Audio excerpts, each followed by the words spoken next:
with the allergy table, it was a thing of like, well, I was always excluded. I was also always isolated. I now want people to come and meet me. Yeah. And let's create our own allergy table. But what I've also found out now as I'm growing up, children growing up it's not the same anymore. Yeah. So it's different. What I'm doing now, the direction I'm going in, is just more positivity around allergic conditions. It's not really about trying to be at a table. Welcome to Behind the Allergy, a podcast all about allergic conditions, hearing open and honest insights from the people who are behind them, from allergy reactors to free-from brands to allergists. This episode is with Ruth Holroyd, author, eczema and allergy blogger, patient expert and advocate. Ruth has shared her struggles with topical steroid withdrawal for 6 years. Ruth brings an awareness of allergies so that there is a better understanding overall. She has been blogging since 2009, writing collections of information, tips, restaurant and product reviews, and more, and is aimed at helping others learn to live with their food allergies and the risk of anaphylaxis. I hope you enjoy the episode and go away learning more about her story behind the allergy. Firstly, hi. Hello. Thank you for coming. Thank you for inviting me. It's been so long I since know. I saw you. I found out that you can hear scratching. Yeah, on the mic. well, we're going to talk about eczema, so I know, but like, I'm like, I need to start. I've got my little star here just in case. maybe I should apologise now. You may hear scratching. Yeah. I mean, the first episode I did, I was like sneezing and sniffling all the time, and then I'm scratching. I'm like, this is behind the allergy. This is what we deal with. I can't just edit it out. This is my life. So Yeah. I think I leave it in so that people understand, like, you know, it's a constant scratch. Yeah. So, and especially when I get nervous as well, I just get like, so you'll know I I'm know. nervous. I'm like, Well, anxiety, there's a Yeah. proven direct link. and I'm also like, between it. it's really bad right now. So it's more like it healing and then me like scratching it. And off, there's this so. eczema caused Yeah, by yeah, yeah. pollen and... So the first time that I had it, all of my arm was just scratched. Like I couldn't see my tattoo. Like it was just covered. And I was scared that I had scratched it off because I just couldn't see it. And it was just all over. Then I started to get better. I quit the job. I healed. But it just hasn't gone away. And now like with summer, like the knees are coming back and all of that. But It's hot, you're getting a bit... Yeah, and I just itchy. can't, because I should be able to like you are, be free, right? And let it air and all that. But I mean, we talk about it, like the mental struggle of people seeing it, I just can't get past. I feel like I've failed my skin, and I feel like, and for me, I know, because like I follow you. I follow a lot of people who have had steroid withdrawal and, you know, have serious bouts of eczema that's in their face. And I've had that as a child, but not as an adult. And I know it's not as bad as what people are dealing with, but it's the worst it's ever been in my adult life. And what I can't take away is that usually I can heal it quite quickly by doing certain things. And this time, it's just not going away. And it makes me cry because I can't believe I'm crying this early. I can't believe it. Let it go, girl. But it makes me really sad that I've let my skin get this way, but also that like the things that I've done in the past haven't been able to fix it. So like, what do I do? Not another thing that I have to deal with. And yeah, it just makes me really sad that I now feel like I can't wear short sleeves, and I have to wear like underneath things even in the heat of summer because I know that all of these are itchy, so I don't want to. And then it stops you making more damage, I guess, when you do that. Anyway. But there's so much that I'm thinking of when you're saying that, because it resonates so hard. There's shame, because there's shame. People effortlessly have good skin, so you're like, why can't I do this? And also there's a massive pressure to have clear, flawless skin. And for me, at the moment, it's really helped to accept things as they are. I know I'm going through steroid withdrawal, which I'm sure we'll talk about at some point. Yeah.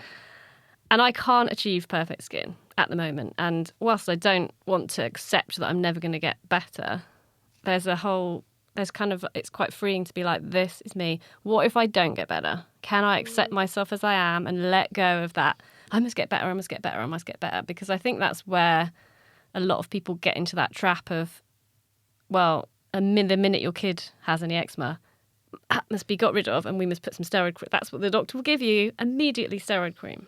Immediately.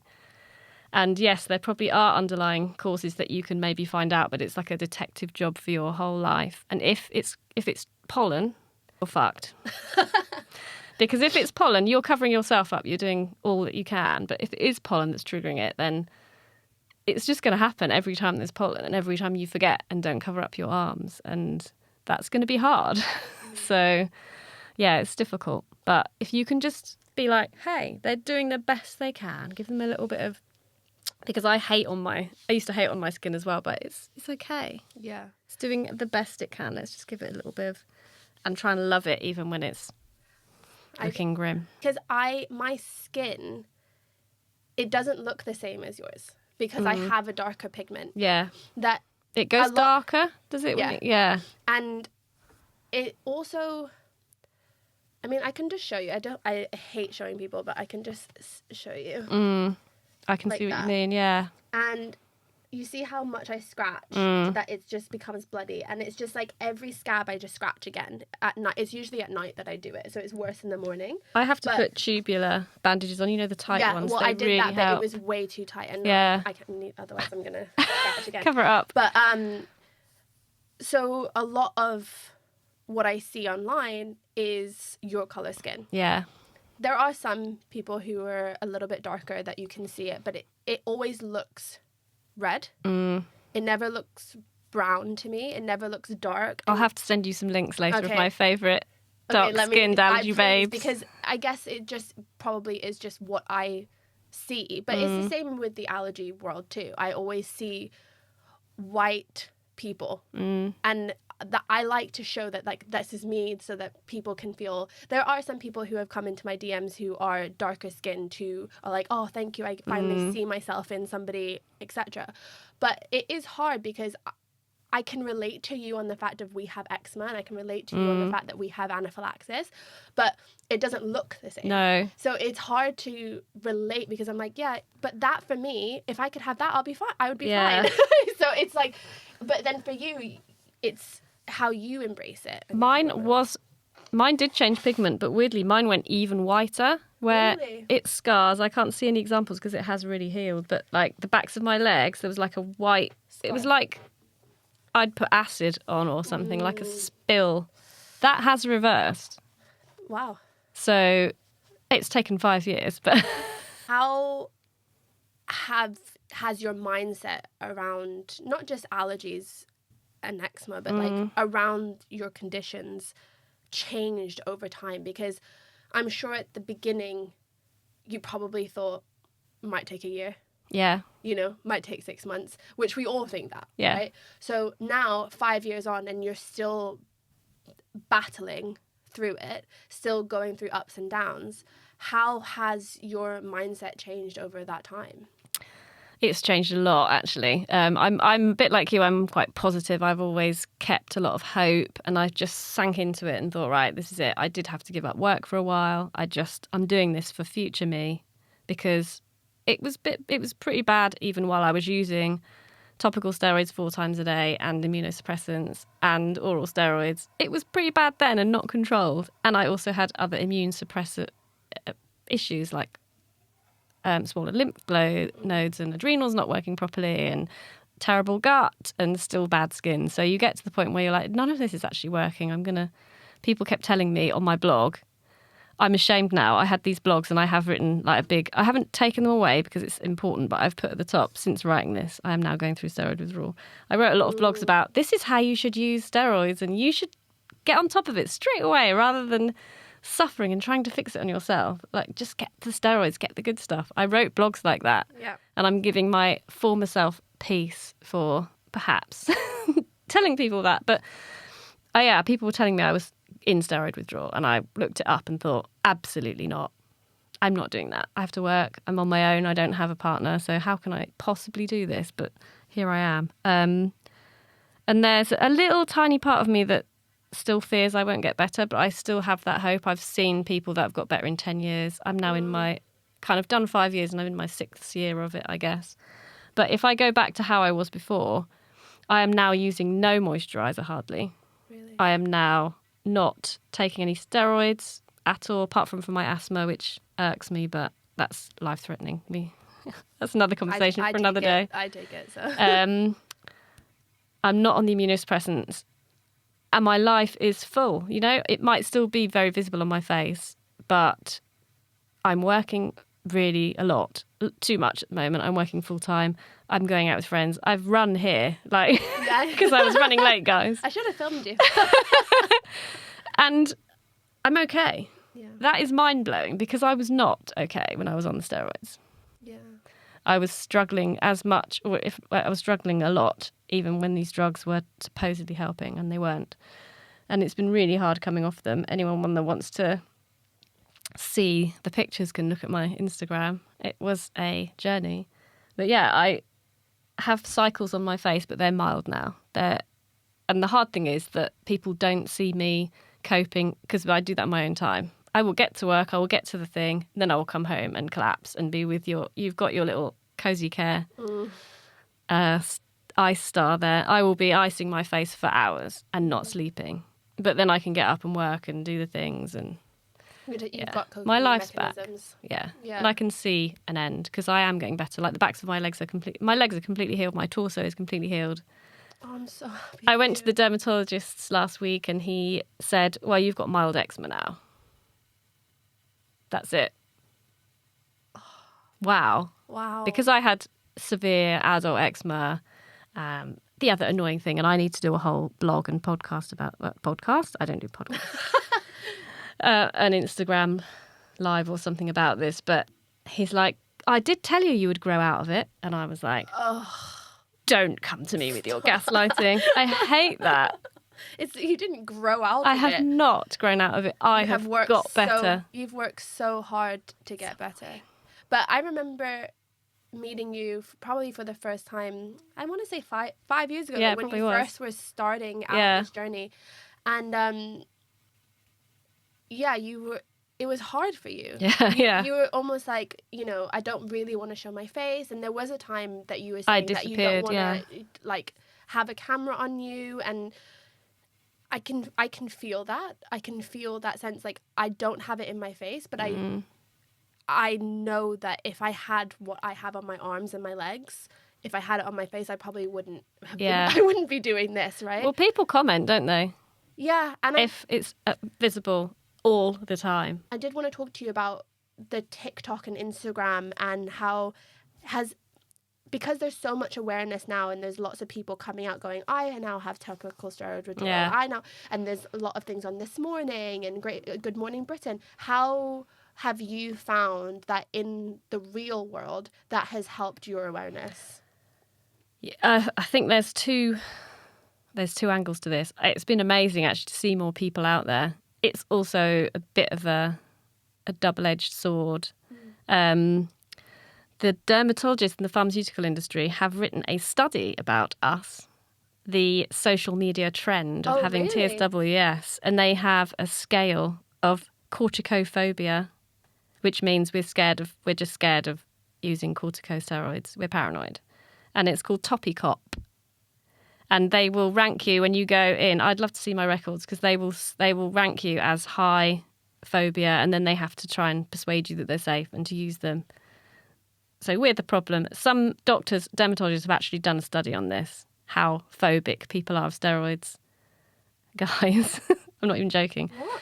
And someone else has done a study, dermatologists, on how this massive trend for sharing and thinking you've got steroid withdrawal online and how damaging that is.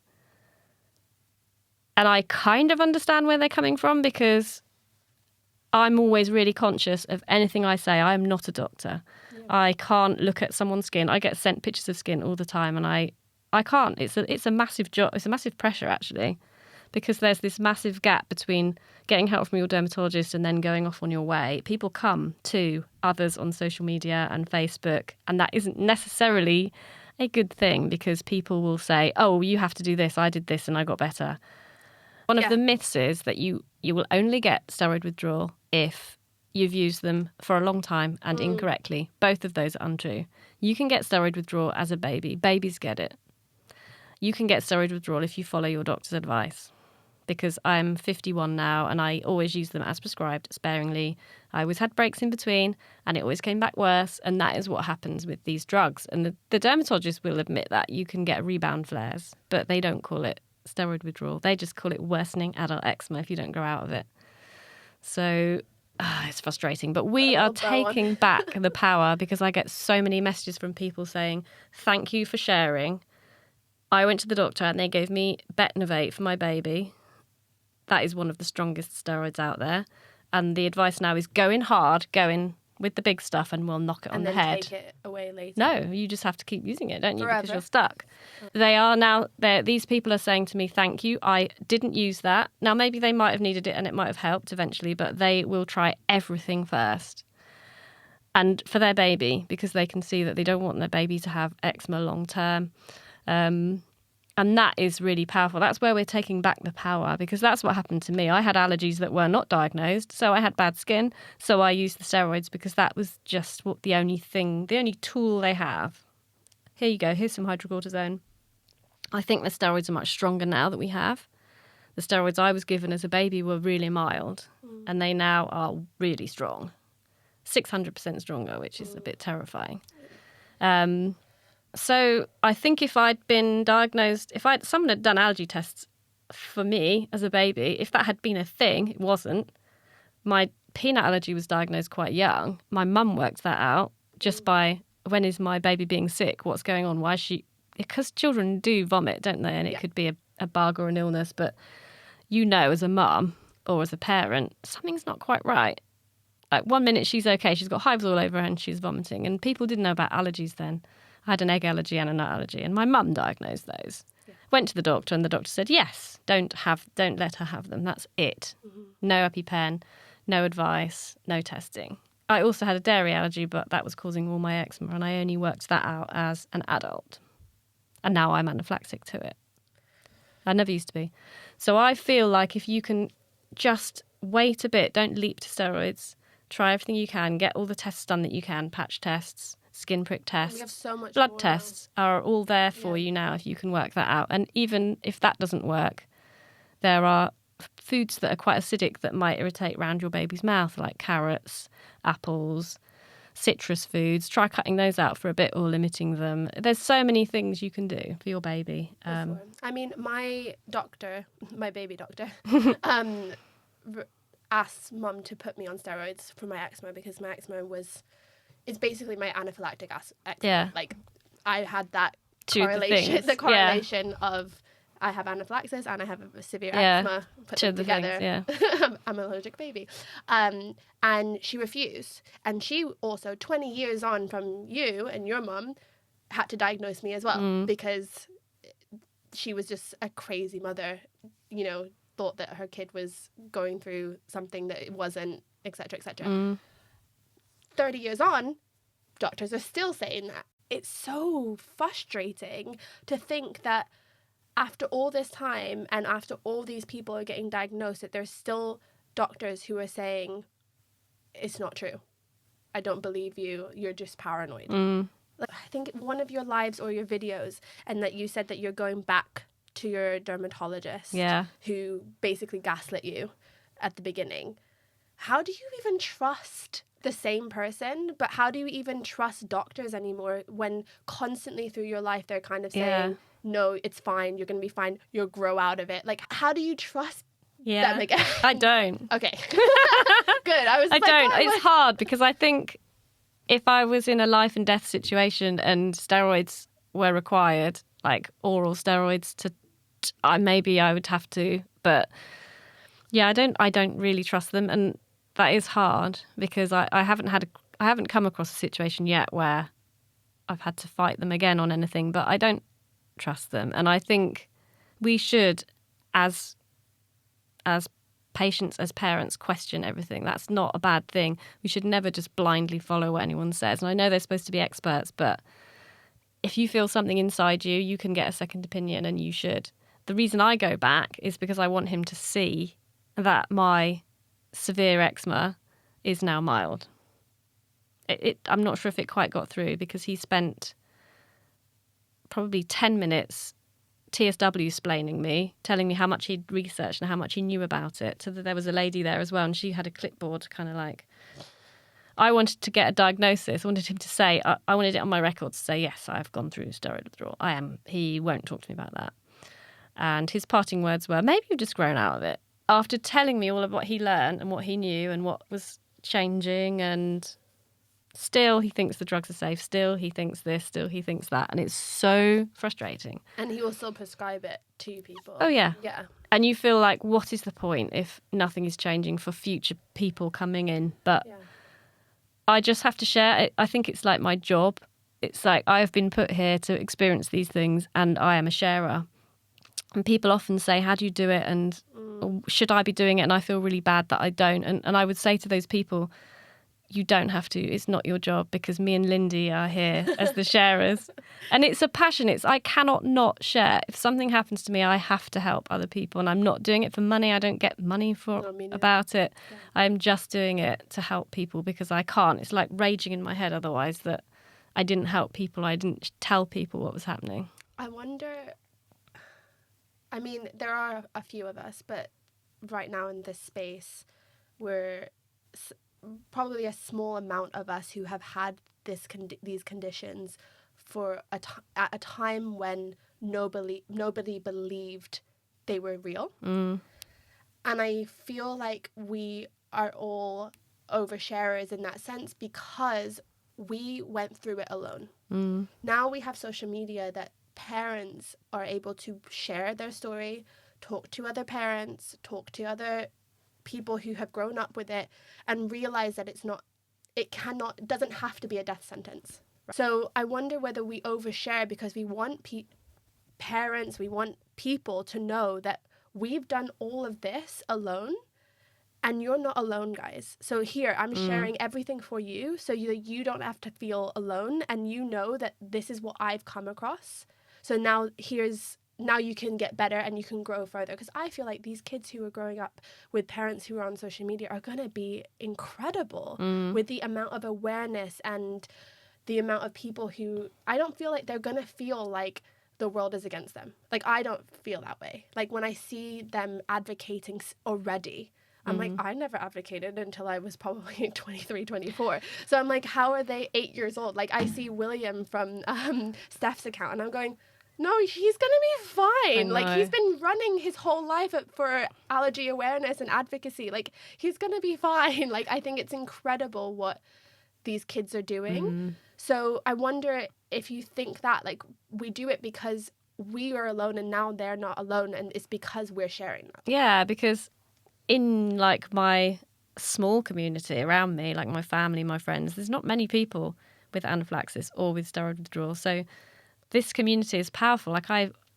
have people that I can moan to whenever I want to, because you can't keep going on to your friends and family every time you see them about how hard it is, but you can if you found your community. Yeah. People that we have some WhatsApp groups that are just constantly going, and you can tune that out when you need to, or you can go when you need some support, and it's wonderful.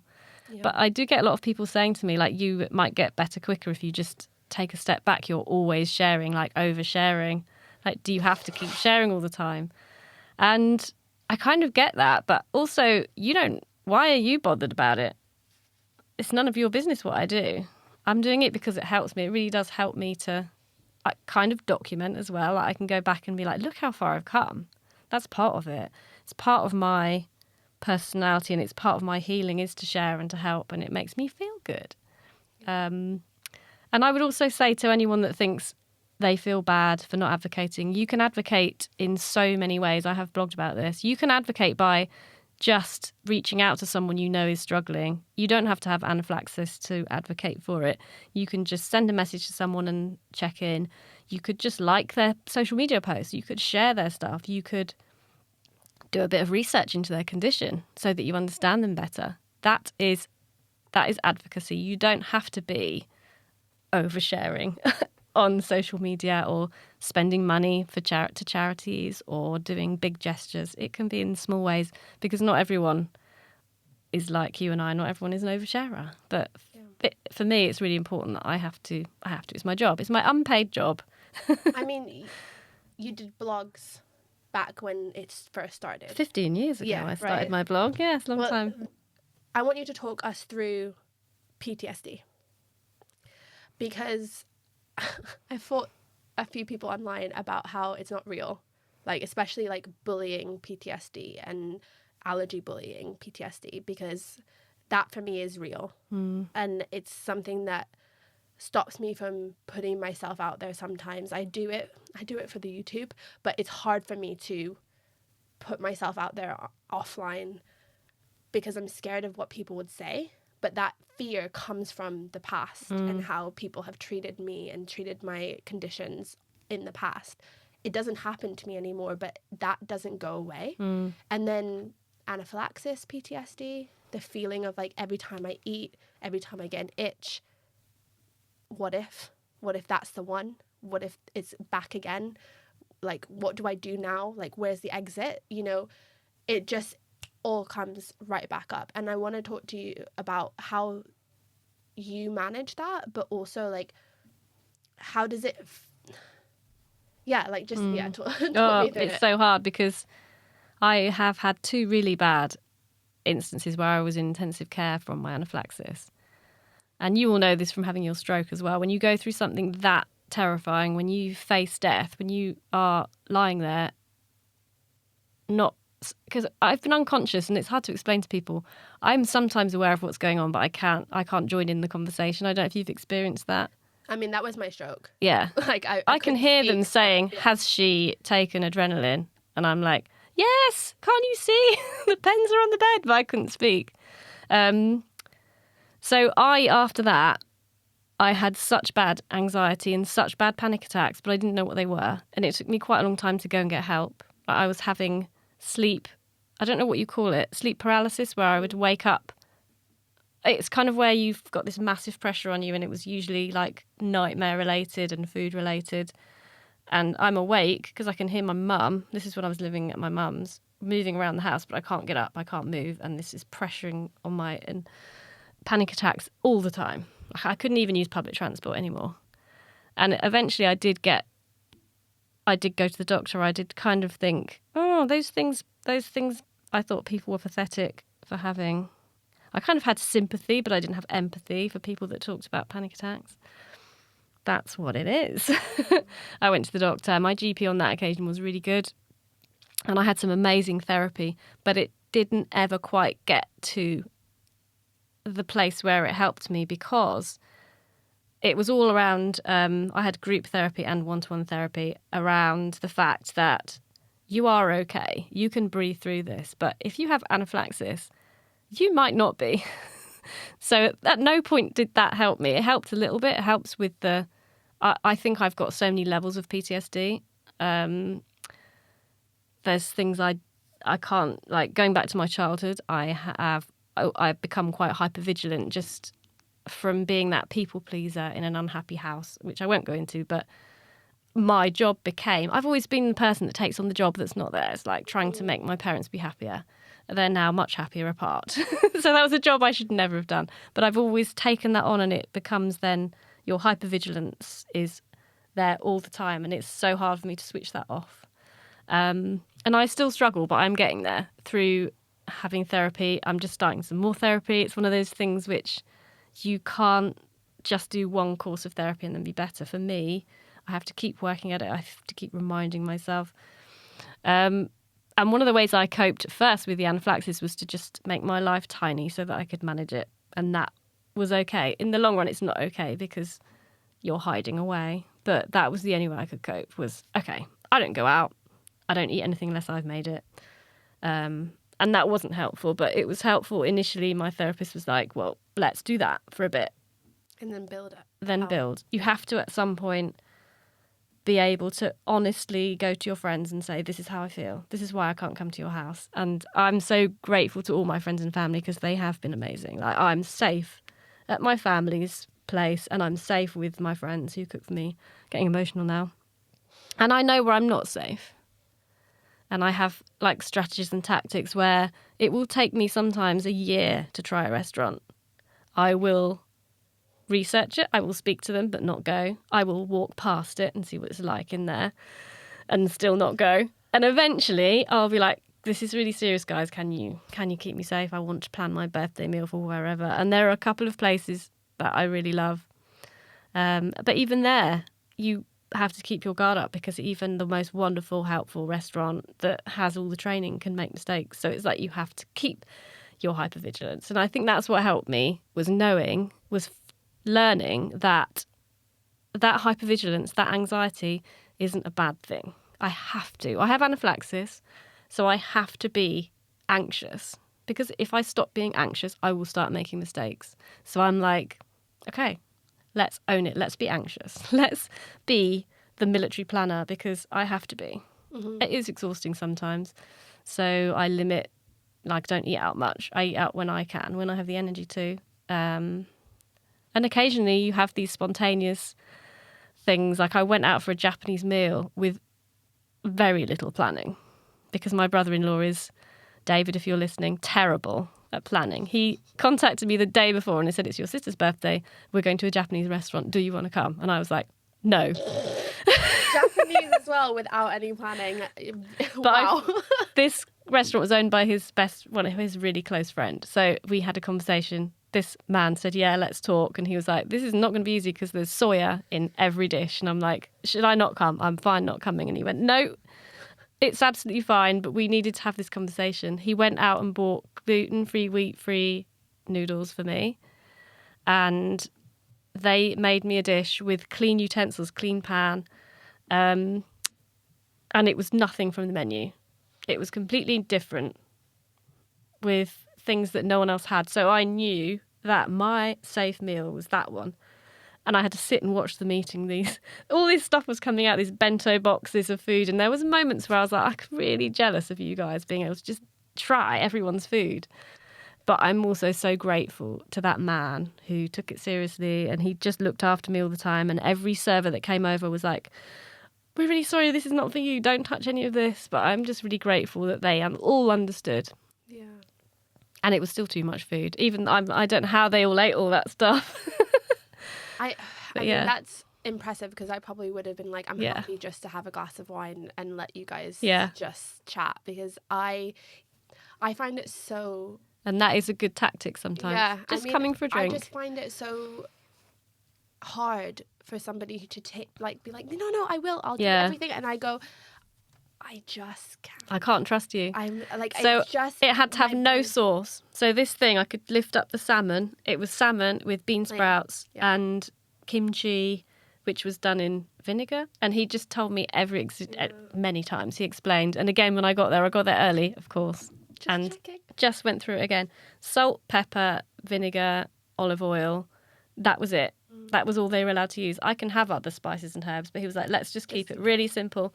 I've put the stuff there that they can use. So, and it was delicious. You don't need to have a whole smorgasbord. I wonder though if we have trained our brains to think plain food is really good food. I think so. Because sometimes I'm like, do you like it though? Because like I'm happy with no sauce. I'm happy. But I'm saying it's fine because that is safe. So I've trained my brain over time to think plain food is good food, whereas other people would be like, what, you don't want a sauce on that? Or I know, maybe that's it.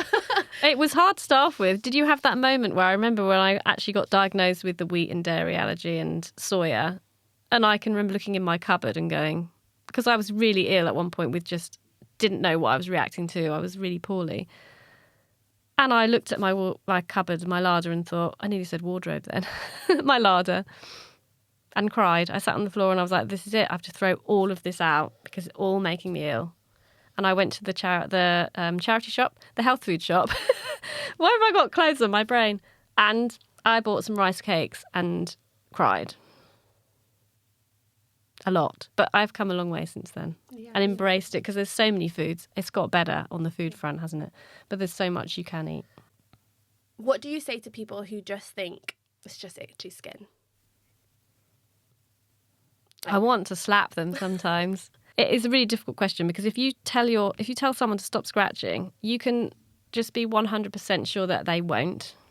They will do it in secret. They will hide it from you. You don't help someone by saying stop scratching. You judge them. You make them feel ashamed. You make them feel like they can't be themselves. And there are times where I'm doing it and I don't realise, and sometimes I'm grateful. I'm like, oh gosh, yeah, I was just a bit anxious or a bit hot.